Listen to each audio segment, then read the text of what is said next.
안녕하십니까, 정재현입니다. 전날 뉴욕 증시는 혼조세로 마무리가 됐습니다. 다우지수와 S&P 500 지수가 강보합세로 마무리가 됐고요. 나스닥 시장은 약보합세로 마무리가 됐죠. 필라델피아 반도체 지수는 0.8338% 하락세로 마무리가 됐습니다. 한국 야간 선물 시장도 약보합세로 마무리가 됐는데요.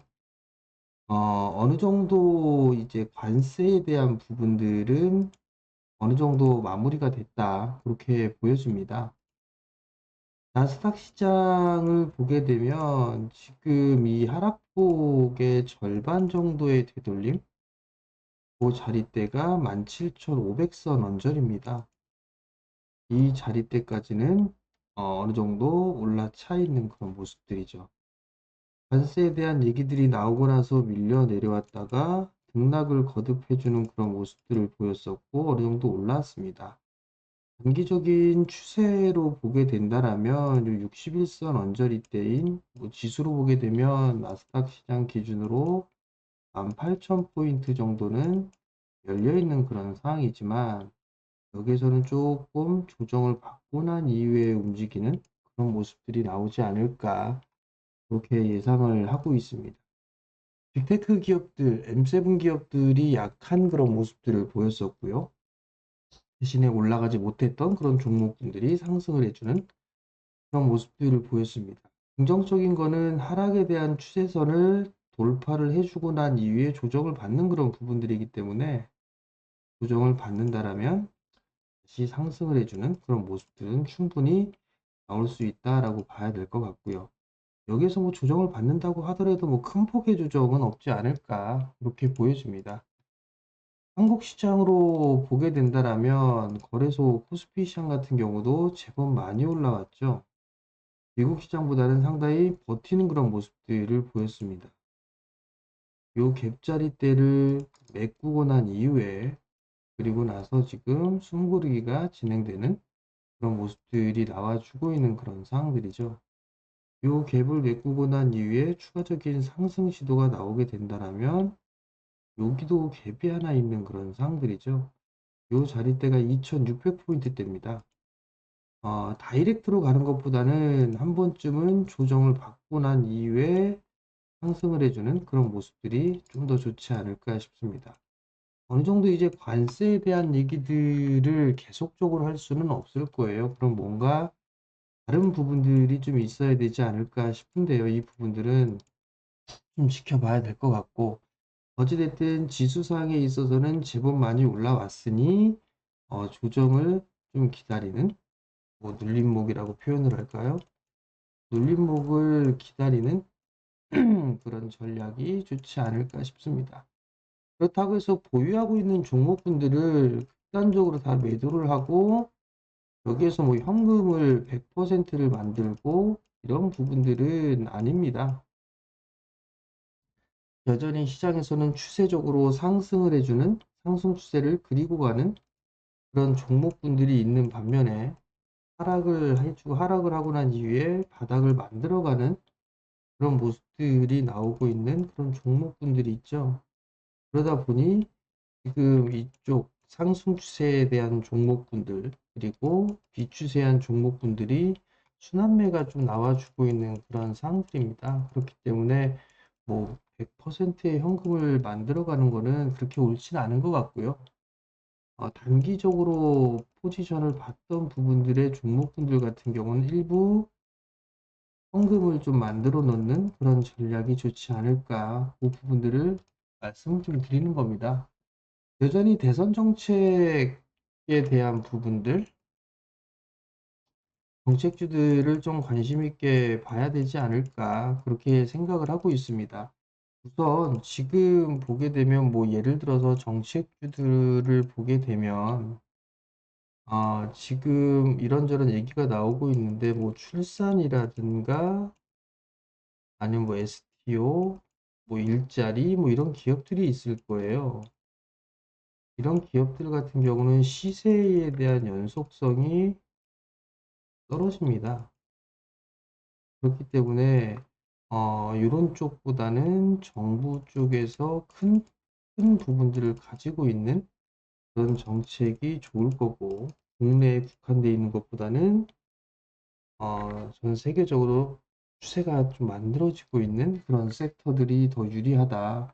이런 부분들이 좀 중요하지 않을까 싶어요. 그러면 한 가지로 좀 보게 되면 뭐 AI로 비롯해서 에너지 고속도로에 대한 얘기들이 계속 나오고 있죠.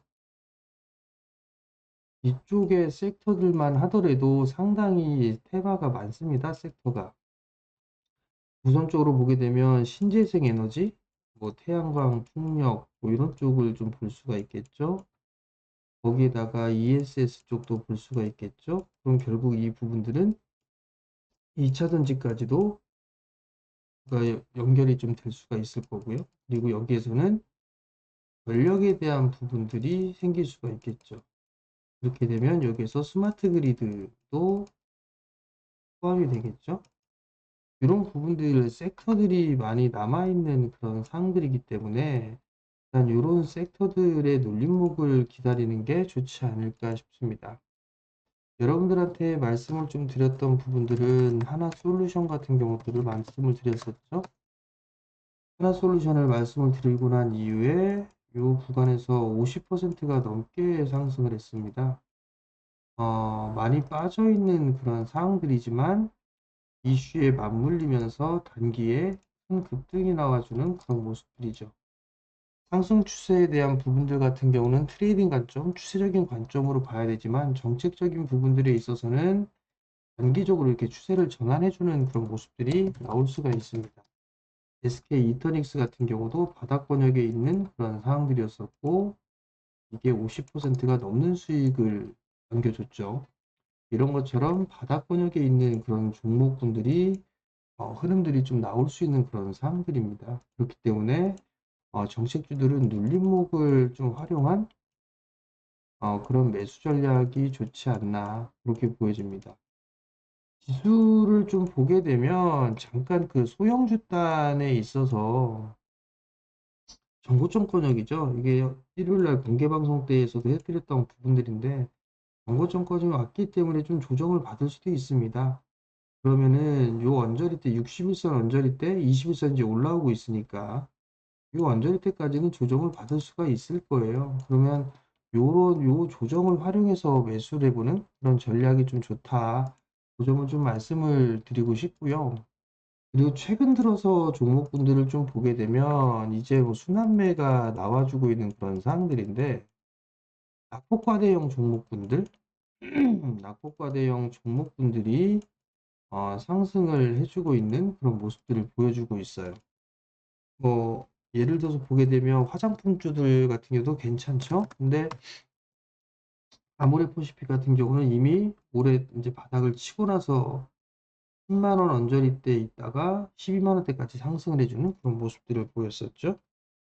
그리고 호텔신라 같은 경우는 어제 급반등이 좀 나왔습니다. 뭐 면세점 사업권 뭐 이런 얘기들도 있는 그런 상황들인데 이 부분들보다는 뭐 한한령 해제 뭐 이런 부분들에서 면세점 뭐 이런 얘기들이 좀 나와주고 있죠.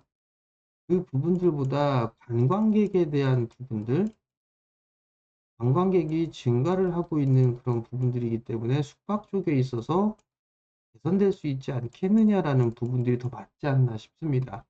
거기에다가 중국인들에게 있어서 비자 면제에 대한 얘기들도 좀 있었잖아요. 그런 역할이 좀 크지 않나 싶습니다. 그러면서 호텔신라가 이렇게 큰 폭의 상승을 해줬죠. 그럼 만약에 관광객들을 좀 보게 되면 뭐 파라다이스라든가 아니면 강원랜드라든가 뭐 이런 부분들도 볼 수가 있을 거고요. 글로벌 텍스프리 뭐 이런 기업들도 나름대로 괜찮은 흐름들이 나올 수가 있겠죠. 글로벌 텍스프리 같은 경우는 제법 많이 올라갔네요. 그렇기 때문에 뭐못 올라가 있는 그런 종목분들도 좀 보면 좋지 않을까라고 보여지고요. 그리고 그 이외에도 뭐 효성 TNC라든가 이런 기업들도 전날 급반등이 나와줬죠. 많이 빠져있는 그런 상황들이 되다 보니까 순환매가 좀 나와주는 그런 모습들을 보여주고 있습니다. 효성도 어느덧 박스 상단 자리대에 올라가 있는 그런 모습들을 보여주고 있죠. 결국은 많이 올라가 있는 추세적으로 그리고 있는 상승 추세를 그리고 있는 그런 종목들도 중요하지만 바닥 권역에 있는 그런 종목군들도 중요하다.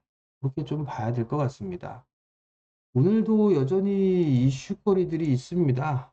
방산 쪽 섹터들, 그리고 2차 전지, 이쪽 섹터의 실적 발표가 예정이 되어 있는 그런 사항들이죠. 2차 전지는 기저효과에 대한 부분들, 요거를 좀 체크를 해봐야 될 것 같고요. 방산 쪽은 실적이 양호하게 나올 것으로 예상이 되고 있죠. 그렇기 때문에 매수세가 좀 들어오는지 아니면 차익 매물이 출회되는지 요 부분들을 체크를 해봐야 되지 않을까 싶습니다. 어찌됐든 시장이 많이 밀려 있는 그런 상황에서 반등이 제법 나왔고, 거기에서 이제 피로도가 쌓여가고 있는 그런 상황들이기 때문에 순환매는 좀 지속된다, 그렇게 봐야 될 것 같아요. 오늘 뭐 여전히 좀 봐야 될 부분들은 에너지 쪽 섹터, 뭐 에너지 쪽 섹터라고 하게 되면 태양광이 되고, 풍력, 원자력, ESS 뭐 이런 쪽이 좀 되겠죠. 그리고 또 보게 되면 전력 쪽 같은 경우도 관심을 여전히 좀 가지고 봐야 되겠죠. 그리고 유심 사태, SK텔레콤에 있어서 이 해킹 부분들이 있는데, 유심 쪽이라든가 아니면 보안, 뭐 이런 쪽에 있어서의 종목군들도 조금 더 연속성이 좀 있지 않을까 싶습니다. 그리고 어제 보니까 LNG 쪽에 있어서도 종목군들이 하락에 대한 브레이크를 좀 걸어주는 그런 모습들을 좀 보였어요. 그렇기 때문에 LNG 쪽이라든가 또는 뭐 단기적으로 순환매를 좀 보게 된다라면 자율주행 쪽이라든가 뭐 양자 뭐 이런 쪽으로 좀 보면 괜찮지 않을까 싶습니다. 이런 부분들을 좀 참고를 하시고 시장에 대비하면 좋을 것 같고요.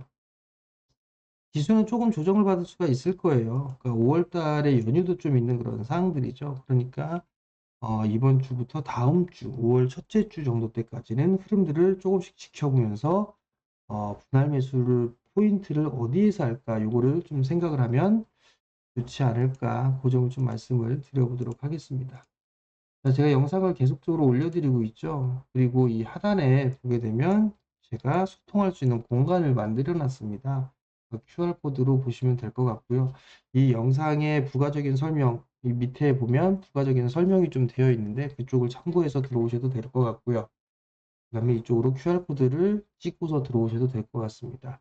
시장에 있어 특이사항이라든가 관심 있게 볼 만한 종목군들, 관심 종목군들을 올려드리죠. 그러면 이쪽에서 참고를 좀 하실 수가 있을 것 같고요. 최근 들어서 뭐 하나솔루션이라든가 SK이터닉스, 신성 ST 이런 종목군들 다 올려드렸습니다. 이 공간에.